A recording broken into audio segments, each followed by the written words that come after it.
Nagabenta ki khubor baman kasni pet but subscribe ya u Antor News. Kublai phi baro kinigilong ki khubor bamta kasni. Sorkar Meghalaya kalakular bensiu bai lutksan ki kali badan number Assam kibla shah pynjulor haga jing yakin at ka baje hasilong haga khat kandai turik unailar. Kan baru ya baro ki jing jing sep haga jing sumari ki baminsau ya gani karai la shim hadin ka jing yalang kadan ki ek Hapdeng Menteri ke Sorkar Assam Atul Bora berusumbut Menteri Rangba ke Meghalaya senyau palangdar ke Sorkar Meghalaya kalapan pahawi ke jing sengau regret halor ke jing jia berkular bente dan ke peting persya ke badan keti. Haduk mentalai ngut kinong yalam ke Khasi Students Union KSU kila syak kem khat santri ki FIR kila syak register bat san ngut ki weipat ki briu kila syak itu. Lathauru ika Special Investigation Team SIT ban tokidnya ia ke jing yakin an.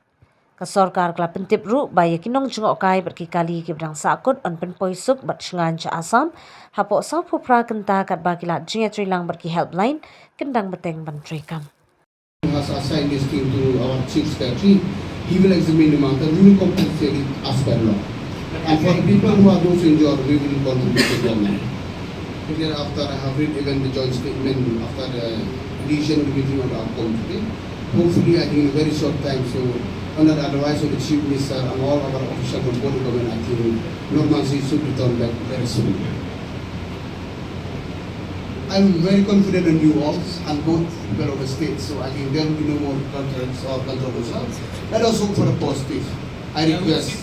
Yeah. So if necessary, anytime you may meet me and sir, and maybe both the Chief Minister, we are coordinating every hour in order to maintain the normalcy of both the states. And this Incident one to the other incident, and this incident is different. We take very seriously about this incident. That's why we came from Snow. So today we had got a very good meeting, very positive meeting. So hopefully it shouldn't happen anymore. I have a last question. The demand of the KSU, Khasi Student Union. Doesn't mean the matter accordingly. Thank you so much.